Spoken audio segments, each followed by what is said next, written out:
everybody, Shaun Gladney here with the Warrior Drumline. Thanks for checking out the fourth video in our series of fundamentals for the battery. In the third video, we started talking about our stroke types. We talked about the full stroke first, and your assignment was to go master that full stroke before moving on to the next. In this video, we're going to talk about the other three main stroke types: the downstroke, the tap stroke, and the upstroke. So let's start by talking about the downstroke. Remember that when we talked about practicing our stroke types, we're going to start up as if we've already prepped. That's going to feel a little unnatural at first, and that's okay. The first stroke we're going to talk about here is the downstroke. So it's going to start very much like a full stroke. You're going to start up high, and you're going to throw the stick into the head with a lot of velocity and get that quick downward motion. However, after it contacts the drum, that's where things change. We need this stroke to only rebound up to a lower height. So it starts high, it hits the drum, and it rebounds low. We do that by using the dead weight of our hand and our arm to stop the stick from turning back up.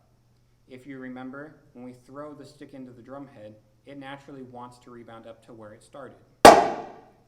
Our job is to stop the stick from rebounding. We do not do that by squeezing or trying to control it or muscle it down. We just use the dead weight of our hand to catch the stick and keep it from rebounding back up.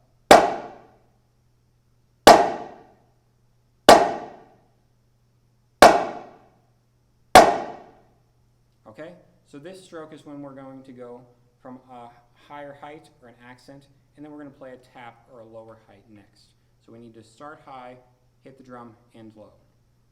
Again, important, don't squeeze, just use the dead weight of your hand. The next stroke we're going to talk about is the tap stroke.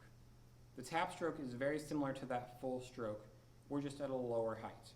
So the tap starts low, hits the drum, and rebounds back to the same low height. Naturally, if we remember, we throw the stick in, it comes back to the same height. At a low height, it's going to do basically what we need to do. We still want to use a quick velocity and a quick wrist turn, but we're not trying to achieve the same height that we are in the full stroke. We still want to get a good full sound, it's just a softer sound at a lower height. To achieve a good tap stroke, we have to have a good wrist turn, a good solid wrist turn. We're not going to use any arm here, hardly ever. Where in the full stroke we use a little bit of arm, but still mostly wrist. The tap stroke is all a wrist turn. The last stroke we're going to talk about is called the upstroke, and this is the stroke we have to do the most work in. You're going to start at a low height, hit the drum, and then it's going to rebound up to a higher height. So if we start low, hit the drum and just throw it in, it naturally only rebounds to a lower height. We have to then turn our wrist to pull that stick up to get to a higher height. This is going to be used when we're playing at a low height or a tap, and then we're going to play the next note at a higher height or an accent. So after you strike the drum, you then have to put in the work here, and that's why this is the hardest stroke, to turn your wrist and pull that stroke back up to a higher height.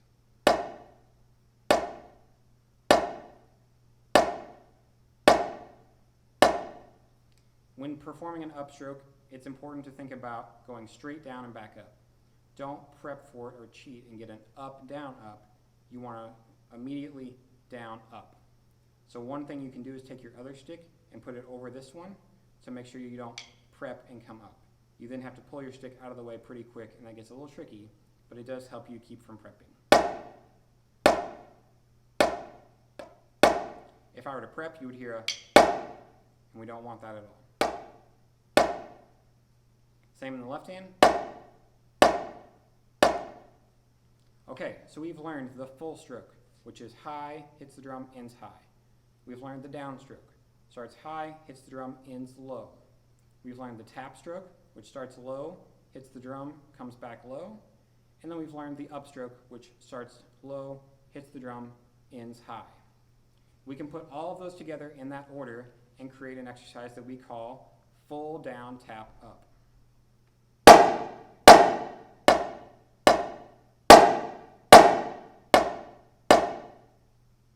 Notice that that's just 2 loud notes and 2 soft notes, or 2 accents and 2 taps. That's all it is. but it's 4 different stroke types to achieve that in perfect clarity. We can do that in both hands or alternated.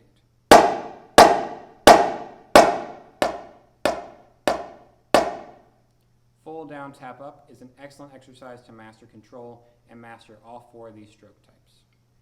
Come back to the next video as we talk about heights, volumes, and dynamics.